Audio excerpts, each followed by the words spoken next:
धोखेबाज का अंत। किसी स्थान पर एक बहुत बड़ा तालाब था। वहीं एक बूढ़ा बगुला भी रहता था। बुढ़ापे के कारण वह कमजोर हो गया था। इस कारण मछलियां पकड़ने में असमर्थ था। वह तालाब के किनारे बैठकर भूख से व्याकुल होकर आंसू बहाता रहता था। एक बार एक केकड़ा उसके पास आया। बगुले को उदास देखकर उसने पूछा, मामा तुम रो क्यों रहे हो? क्या तुमने आजकल खाना पीना छोड़ दिया है? अचानक यह क्या हो गया? बगुले ने बताया, पुत्र मेरा जन्म इसी तालाब के पास हुआ था। यहीं मैंने इतनी उम्र बिताई। अब मैंने सुना है कि यहाँ 12 वर्षों तक पानी नहीं बरसेगा। केकड़े ने पूछा, तुमसे ऐसा किसने कहा है? बगुले ने कहा, मुझे एक ज्योतिषी ने यह बात बताई है। इस तालाब में पानी पहले ही कम है। शेष पानी भी जल्दी ही सूख जाएगा। तालाब के सूख जाने पर इसमें रहने वाले प्राणी भी मर जाएंगे। इसी कारण मैं परेशान हूँ।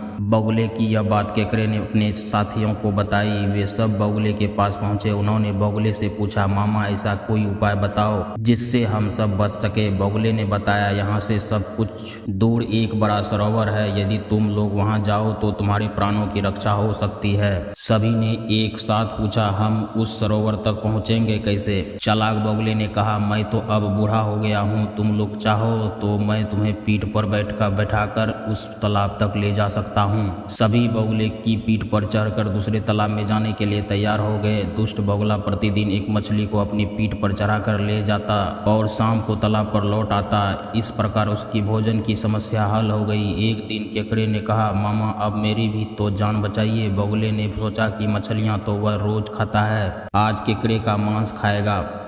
ऐसा सोचकर उसने केकड़े को अपनी पीठ पर बैठा लिया। उड़ते हुए वह उस पत्थर पर उतरा जहां वह हर दिन मछलियां को खाया करता था। केकड़े ने वहां पर पड़ी हुई हड्डियों को देखा। उसने बगुले से पूछा, मामा सरोवर कितनी दूर है? आप तो थक गए होंगे। बगुले ने केकड़े को मूर्ख समझकर उत्तर दिया, और कैसा सरोवर? यह तो मैंने अपने भोजन का उपाय सोचा था। अब तू भी मरने के लिए तैयार हो जा।